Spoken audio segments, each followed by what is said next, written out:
ചിലപ്പോഴൊക്കെ ഉണ്ടല്ലോ എന്റെ ഫ്രണ്ട്സ് പുതിയ സിനിമയൊക്കെ ഇറങ്ങില്ലേ. അപ്പൊ എന്റെ ചില ഫ്രണ്ട്സ് വാട്സപ്പിലൊക്കെ അവരുടെ ഹസ്ബൻഡായിട്ട് പോയിട്ട് ഫസ്റ്റ് ഷോയ്ക്ക് ഒക്കെ പോയിട്ട് ഒരുമിച്ചിരുന്നുള്ള സ്റ്റാറ്റസുകളൊക്കെ ഇടാറുണ്ട്. ഒരു മിക്ക സിനിമയ്ക്കും പോകുന്ന ആൾക്കാർ കുറെ പേരുണ്ട് ഹസ്ബൻഡിന്റെ കൂടെ.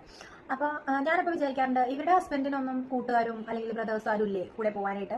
അതുകൊണ്ടായിരിക്കും ഇവര് പോണല്ലേ, വൈഫിന്റെ കൂടെ തന്നെ പോണേ എന്നൊക്കെ ഞാൻ വിചാരിക്കാറുണ്ട്. പക്ഷെ പിന്നെ എനിക്ക് മനസ്സിലായി അവർക്ക് ഫ്രണ്ട്സും അല്ലെങ്കിൽ ബ്രദേഴ്സും പ്രിയപ്പെട്ടവരൊന്നും ഇല്ലാതിരുന്നിട്ടല്ല, അവരുടെ ഏറ്റവും പ്രിയപ്പെട്ടവരായിട്ട് അല്ലെങ്കിൽ അവരുടെ ഏറ്റവും നല്ല ഒരു കൂട്ടായിട്ട് അവരുടെ പാർട്ട്ണറിനെ കണ്ടതുകൊണ്ടാണ് അവർ കൊണ്ടുപോകണം എന്ന്.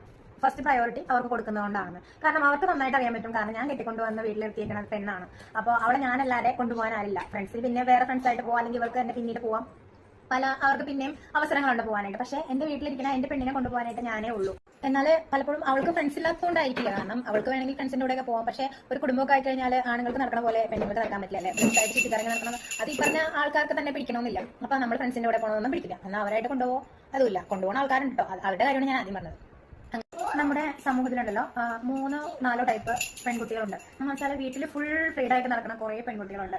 ചിലവർക്കൊക്കെ ഭാഗ്യം കൊണ്ട് കല്യാണത്തിന് ശേഷവും ഫ്രീ ആണ്, ജോളിയായിട്ട് നടക്കാൻ, ചുറ്റടിച്ച് നടക്കാൻ, സിനിമയ്ക്ക് പോകാൻ, അടിച്ച് പൊളിച്ച് ടൂർ നടക്കാൻ, അങ്ങനത്തെ ഒരു ലൈഫ് പാർട്ട്ണറിനെ കിട്ടുന്നവരാണെങ്കിൽ ഭാഗ്യമുള്ളവരാണ്. കാരണം അവരുടെ പാരന്റ്സ് ആണെങ്കിലും ആഫ്റ്റർ മാരേജ് ഹസ്ബൻഡ് ആണെങ്കിലും അവരെ ഫുൾ ഫ്രീഡ് ആയിട്ട് ഫുൾ എൻജോയ് ചെയ്ത് കൊണ്ടു നടക്കുന്ന പെൺകുട്ടികളുണ്ട്.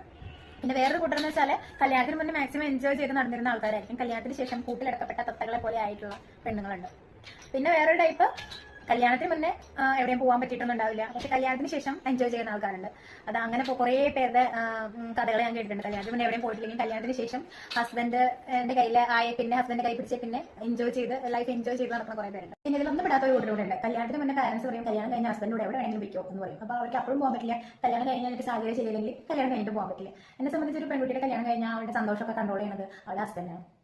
ശരി.